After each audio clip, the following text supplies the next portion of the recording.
All right, y'all ready for process and routine? This is a good one. This very practical. I do want to read the quote that's at the beginning of this one. This is from Michael Singer, one of the books on the stack here, of The Untethered Soul. This is another one that I read every year. Again, it's got some quacky stuff that you have to filter through, but there is just some incredible content in that book. So here's the quote. The fact is, you're generally using your will to resist one of two things: that which has already happened, or that which hasn't happened yet. So you're struggling and resisting two things that have happened in your past, or you're worried about things that may happen in the future.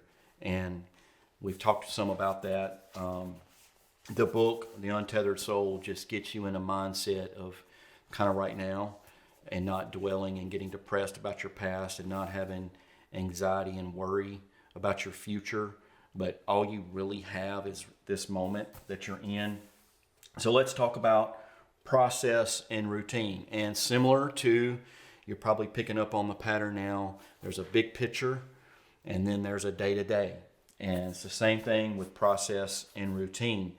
And when you're setting out to, hopefully you've thought about the values that you need, and you've answered the questions about awareness, and you've got some ideas in place about the things that you really want to improve.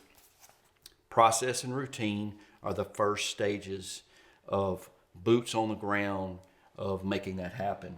So when you've decided that you want to change whatever it is in your life, you've written down some things. And so process is the beginning. This is how I define these things. Process is the very beginning of going, you know what? I want to change this about my life. Here's how I'm going to make it happen.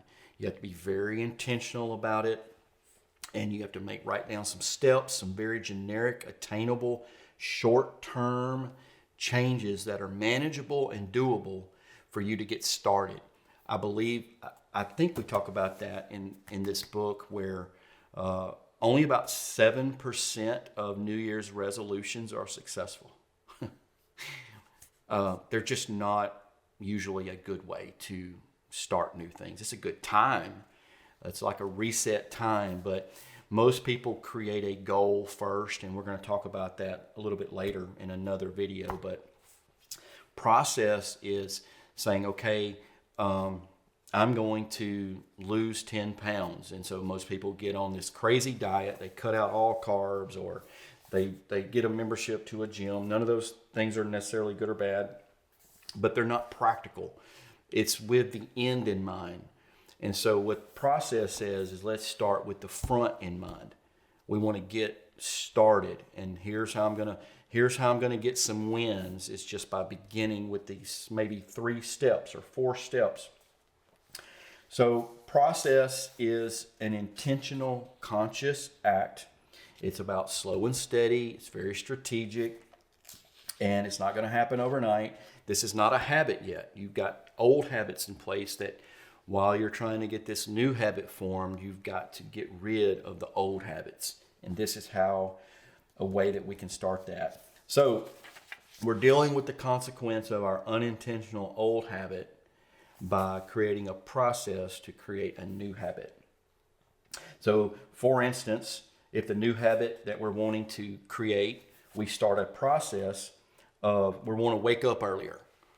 And so we have a goal in mind that one day I'm going to be the 5 a.m. guy, and I'm going to get up and I'm going to run, and I'm going to read my Bible, and I'm going to pray, and I'm going to do yoga, and I'm going to meditate, and all these things. And we have this big picture of a goal.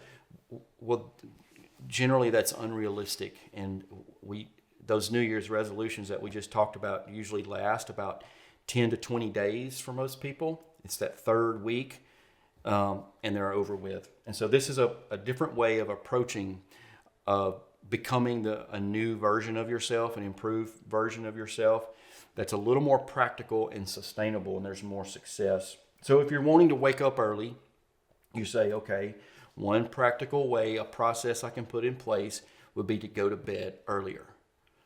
Well, that's all good and fine, but just because you say I want to go to bed earlier doesn't mean that you're going to be necessarily successful at it. So what that means is around an hour or so before I go to bed, I don't need to have a lot of lights on. I don't need to have the TV on. I don't need to be scrolling through social media. So now you've got 3 steps to a process. If I want to get up early, if I want to get up at 5:30 or whatever time, I need to go to bed at 10 o'clock at night the night before, means around 8 o'clock, 9 o'clock, I need to start shutting off all digital influence. And that's where we get into, okay, this is real now. So what you do is like, okay, at 9 o'clock, I'm going to put my phone down. I'm going to write out a gratitude list. I'm going to write out an intentionality list. I'm going to do some things. I'm going to pick up a book. Just to be real with you, there's nothing like reading the Bible at night before you go to bed that'll make you sleepy. I'm just being transparent. That's a fact for me. And so, or any book for that matter. Pick up a book. If you're not a reader, this is one way that it'll start shutting your brain off early. You have to plan this process out. Around 9 o'clock, pick up a book, start reading, so that by 10 o'clock, you're going to be sleepy and that you'll fall asleep. It sets you up to have a better chance at waking up early to do a couple things that you want to do in the mornings. And it's been proven that those things will make you very, very healthy. So essentially, we're making a plan, and we're putting things in place, practical things, to help us execute the plan. You're setting yourself up to be successful with little micro pieces instead of this, I'm going to lose 30 pounds in the next 60 days. That's doable. It is possible, but is it sustainable? You want to make life changes and life processes that you're going to carry on forever. So if you're thinking, if I can do this for the next 30 days, then I'll accomplish this goal. That's not going to set you up to be successful long term. Generally, if someone is able to lose 30 pounds in 60 days, what do? They gain it all back. I wouldn't recommend making process, routines, and habits that lead you to doing something for a short amount of time and then stopping it. You want to implement things that you want to do for the rest of your life. So that means at 9 o'clock, shutting off social media and the TV, that's something that you can do for the rest of your life. That's a good thing for your mind and body. So that by 10 p.m., 10:30 p.m., you're asleep. That's something you want to do for the rest of your life. You want good sleep so that you can wake up early and start your day well. So process is the beginning level of making those practical things happen, not with a goal in mind, with the process in mind. Because ultimately, as we go through this particular chapter, the process becomes a routine. Because in a process, you're having to think, you're having to be strategic about it, to making sure that everything's in place. You're consciously thinking about those steps. Whereas in a routine, routine is the baby of a habit. It is the starting point. And so ultimately your process evolves over into a routine.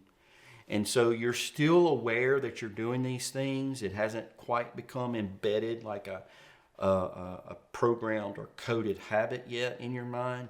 But now it's just something that you're not having to put so much effort into thinking about. You know you're doing it. You know at 9 o'clock you're shutting off the phone and TV. You've got your book there to read or notes to take for writing down, journaling, or gratitude lists. You kind of know that's what you're doing. And ultimately it crosses over from a process more into a routine. And by the way, there's something proven about journaling. I do journaling seasonally. I don't do it every day, but it's proven that when you write something down and your eyes see the words and your mind is a witness to you writing it down, that the processing of it is so healthy for your psyche. It's like confessing your sins or having someone that's an accountability partner. It's like you're being accountable to yourself. and it's just proven that it's such a healthy thing. So maybe it's not reading at night you're doing, but it's journaling, just writing some things down. It's like being therapeutic with yourself, and it's very helpful. So back to routine. You're now kind of easing into it, and it's becoming a little bit more part of your normal day, your normal night. You're not having to think about it so much. Different people have different sets of time that it takes. Some people it takes 21 days, 30 days, 60 days. Now, I'm more of a 90-day guy. I know that if I can do something for about 90 days, I have a 50-50 chance of it becoming part of who I am. After about 6 months, if I can do something for about 6 months, I'm more, okay, this is 75%. I'm going to stick with it. So again, this is super simple. It's very practical. It's not groundbreaking content, but it's these. A lot of times our solutions are more simple than we think. Humans like to complicate things. This is not complicated. It's, again, it's a long-term investment into something that's very simple. So if you get a chance, go through the questions, write down whatever thoughts you have. I'd love to hear from you. Let me know what you think, and we'll see you guys at the next chapter.